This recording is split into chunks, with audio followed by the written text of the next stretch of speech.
anyone who's starting out, they usually will take a look at how other people have done what they've done. Yeah.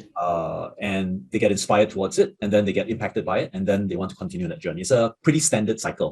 Yeah. So that's exactly what happened to me at first with accelerated learning, and then later on with NLP. So it was pretty clear that I wanted to stand on stage to speak. I mean, I got my influences. My late dad and my mom were both teachers, and they obviously gave me a little bit of a foundation there. Yeah. But it didn't dawn on me that actually back then I did want to become a teacher. Thank goodness I didn't. Otherwise, I might have gone crazy or something, because it's just really very stressful. Yeah, it is very stressful. Just being there for 3 to 6 days in a week running enrichment programs back in the past already gave me a little bit of a hint that I was actually in a much safer space than many of the teachers out there.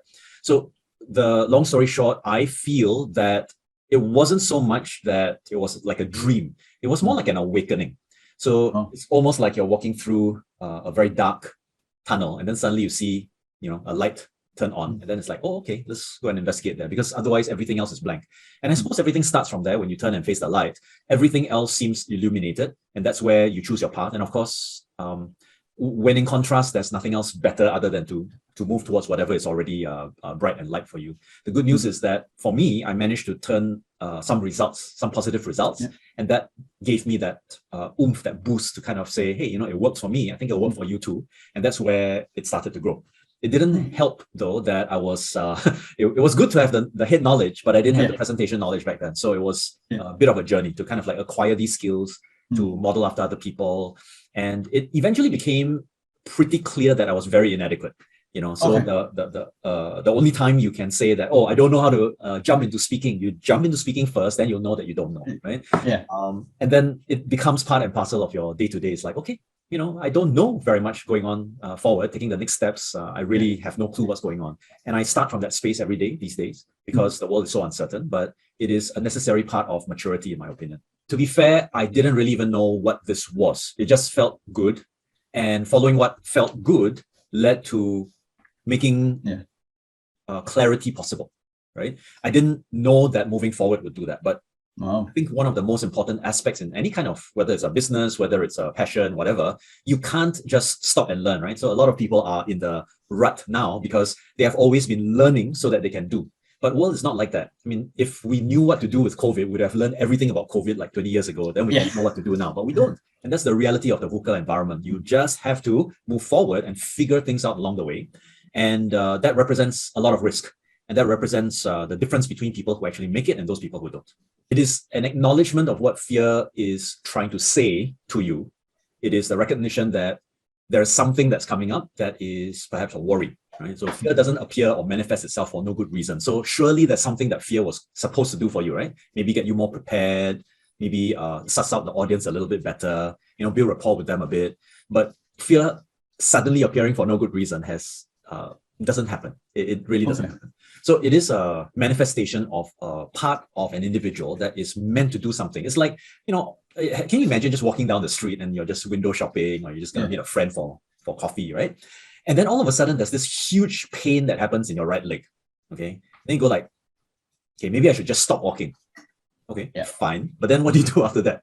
So you got to go and investigate, right? You got to take a look at your leg and, was it stabbed by some flying debris or is it something internal? Did you twist your ankle or something like that? There must be some kind of a symptom that shows up. But just because the symptom shows up doesn't mean you stop walking.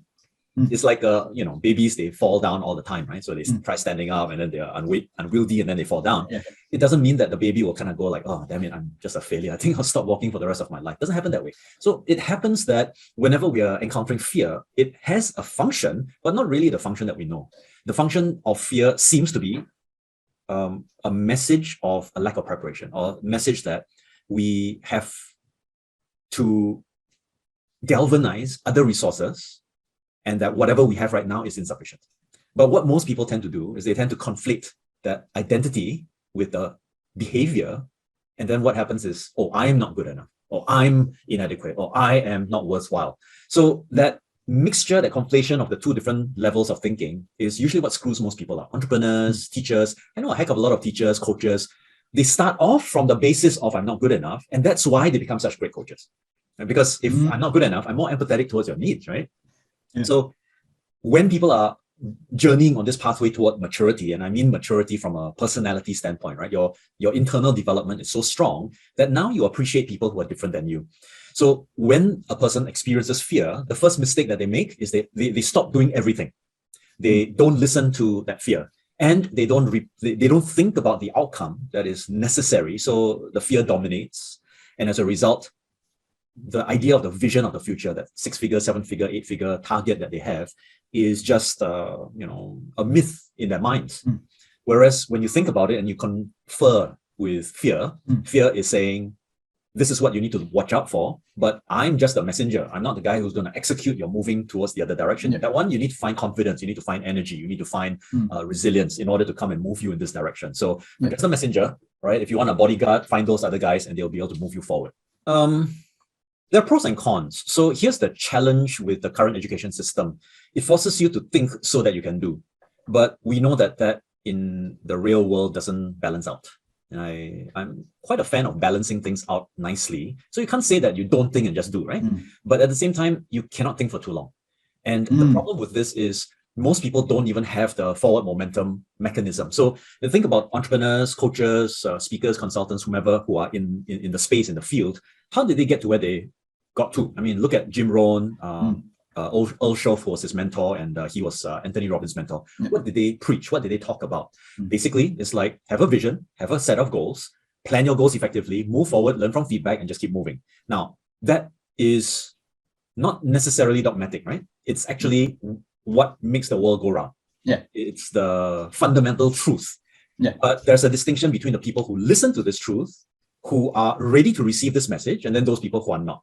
I mean, a lot of people will take a look at, like, for some people, they take a look at a dog and then they say, oh, how cute. And then there's a bunch of people who take a look at a dog and are absolutely terrified by it. Because they're just simply looking out from different lenses. And that's exactly the same thing. I mean, the idea of the law of attraction is not new. It came like way before Napoleon Hill, way back, when people really knew what it was all about. I mean, the guys who wrote the classics, right? Richest Man in Babylon, Acres of Diamonds, they understood what this concept of the law of attraction is. Although, let's just say that the law of attraction has become a bit more commercialized. Actually, very much. But the fundamental truths are still there. And when people are constantly saying, maybe, let me think about it. So I meet with a lot of people. So there was this group of individuals whom I had met through a series of different discovery calls. So they'll call me and then they'll have this conversation, because my main aim is to figure out what is your outcome. And here's the problem. Most people have no substantial, systematic way of identifying what the outcome really is. If you know your outcome, there is no object. You just go. It's very clear. But most people are not even clear. You ask them, so exactly what do you want? And then they go like, and then it becomes an fuzzy of broken tunes coming together and then creating an even bigger mess. And that's the reason why self-awareness first before outer awareness. You go inside, you figure out what you learn about yourself, so that you put yourself, if you are a square peg, you find the square peg and you put it there. If you're a triangle, right, or pyramidal shape, and you try and fit it into the square peg, you're going to find yourself being extremely miserable. So there are some people who look at very well-known speakers and then they say, I want to be exactly like so-and-so, like Anthony Robbins, right? So many people have been brought up in that line of logic. But is that you saying it, or is it the world saying it? And it's a very fine line to discern. Some people aspire towards it and then they realize that that's not what they wanted in the first place. I attribute it to like running a marathon, but crossing the finish line by running in the opposite direction. You realize that you are disqualified by the race. So it's ironic. A lot of the time people will say, no, let me think about it. But as a coach, when I listen to your problems and I know what your outcome is and you're pretty clear what your outcome is, then your fear is nothing more than an obstacle in the path of your outcome. And that's where I become the best salesperson, because I know I can help you. I know you're just getting in your own bloody way. And because you're so clear about what your outcome is, it's either passion, you want to scale your business, you want to establish financial stability. There are only certain focal points in any kind of business, right? So some people are just finding their passion. Then there's no point scaling. Just focus on that first. You want to scale, then you need to do something else. You need to gravitate from finding a passion towards looking at systemizing your processes, your thinking, getting your hiring, whatever it is, in order to get in that direction. And unfortunately, the guy who has focused on his attention on passion for the last 5 years, now been habituated in a way of thinking that's never going to get him to scale, unfortunately. So until you rearrange your well-formed outcome, and sometimes if you're clear on a well-formed outcome, it's easy. If you're not clear, then that's where the problem is. This is where you need to get clarity. And you probably don't know the outcome because you just don't have any clarity, and you don't have anybody to bounce these ideas off. So that's why coaching has become so prominent, right? It's a blind spot detector. So once you identify the blind spot, suddenly there's illumination. But actually, the idea has been in front of you all this while. So the irony is, for the people who are thinking too long, they should be acting so that they can think more efficiently. The people who are acting too much, they also have to think more by slowing down, thinking about what they're doing so that they can act more. So it's a balance. It's a very fine balance, and it takes a mature mind, a well-developed personality to be able to discern that, and then to be able to call themselves out when they're taking way too much action and need to slow down, versus when they're just procrastinating because they're doing intellectual, groveling inside. Over. Yeah, I think there are a few ways to do it. I think all the great speakers of the past have already mentioned this before. So I'm a big fan of modeling, as you probably know. I've modeled marksmen, I've modeled best-selling authors, and championship speakers and the like. Marketers, I've modeled marketers. So of course, all of these things have stood in a good light, especially where my brand is concerned. It's allowed me to get to where I need to go because I was constantly learning and modeling after other people. So here's the challenge with most people. They feel helpless in an area or a domain of expertise that they're not competent in. And this is natural. This is very, very normal. So if you're a new entrepreneur, I'm sorry, you have to live with that for the time being, right? Until you've galvanized enough knowledge as you're going. But the galvanizing of knowledge isn't just about sitting down and listening to podcasts all day long. It really is about learning fragments and implementing them. So the starting point is, do people have an approach where it enables them to experiment? I call it experimentation because you'll never know whether or not it turns out well or not. So the starting point always is, all right, I have this bright idea. Let's experiment with it in the lowest possible cost fashion possible that can reap me the greatest possible gains. So what do? If you're a new coach, go figure out how to find the top 5 people who give you the most honest feedback about your coaching and start that, because 5 hours of coaching is not going to amount to that much risk. It's just 5 hours of your time. But the feedback that you get will be worth 50 hours of your time. Right? If you have never sold a product on e-commerce before, then pick one and go. Pick one and go. At least you know the process. At least you figure out that, okay, this one doesn't really work.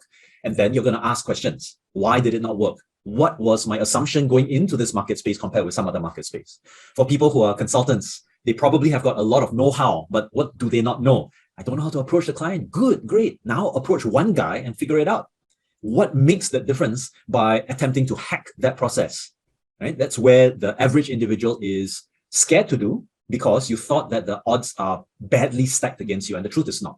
The truth is, it's probably for every $1 you put in, it's going to be $5 back if you're running low risk and well thought through experiments. And when I say well thought through, it basically means I think I know how to get from point A to point B. I've asked a few people about it. They say, yeah, based on common sense, I think it will work. So go ahead and test it out. So that's the first thing that they have to do in order to break through fear and to get started on that journey. All right. Second one, as I mentioned, modeling. We know that people who've been around for a long time have learned as an apprentice in order to master what their mentor has mastered. And they take a lifetime sometimes. The good news is that there's a lot of, how shall I say, there's a lot of material out there right now that enables people to model far faster. You have a lot more YouTube material. You've got a lot of podcasters out there, a lot of influencers, a lot of books. I mean, at your fingertips, you've got Amazon, you've got YouTube. I mean, you can't run away from accepting the fact that the knowledge is already out there. Right? The only thing that you can't prove to yourself is that you're competent in using the knowledge. So I tell a lot of people, look, you want to learn neuro-linguistic programming, or you want to learn engineering, coding, whatever. Sure, it's one thing to learn it, it's another thing to practice it and to be able to deliver results. So at the end of the day, it's still about results. From a more, shall I say, practical standpoint, the question is, if you don't know, what do you not know? I mean, a lot of people don't ask themselves this question. A lot of them will say, I tried to launch a product online and it failed. I said, no, it's not that you failed. It's that you didn't look at the feedback to adjust it and move forward again. So most people will say, you try to launch an ebook. I mean, I've launched various different ebooks and some of them with varying levels of success. But it doesn't mean I can it. I don't throw it out the window, right? I basically take it, I rewrite it, and then I rewrite it again. Now, if it's a video that's not very comprehensible and people kind of like give some feedback like, I don't know what the hell you're talking about, Stuart, then I'll go back, take a look at why, interview a couple of people, adjust it, and then move forward. It's a feedback cycle. And for most people, they don't believe that that is the secret sauce. But that is the secret sauce. Whether you are highly intelligent or whether you are dumb as a nut, all you need to do is what you know and then expand it by a little bit and then expand it by a little bit again the next time around so that the iterations become better, more rhythmic, and more predictable. That's why it is said that business, as it comes up to a certain level, becomes a bit boring. But most people know that boring business is stable business. Yeah. So flux of business is not very good. So as an individual attempting to take practical steps, what are the steps in the first place? If you don't know, like for example, maybe on your to-do list and has been on the to-do list for the last 2 months. Why? Why is it on the to-do list? Probably because you thought very generically about it. Oh, start building a program on whatever, mental health, let's say, or trading, okay? And then you left it there. But then you forgot that build a program is broken down into 500 steps.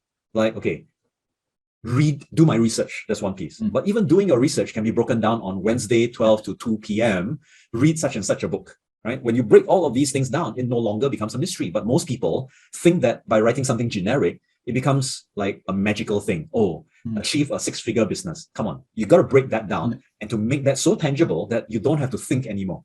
The reason why a lot of people end up thinking is because actually they don't know what to think about. Then they think in multiple different directions. And what happens is they try and start doing it and it doesn't work because you really are going nowhere, right? So by being very clear, very finite in terms of your workflow and your process, then the system comes to life.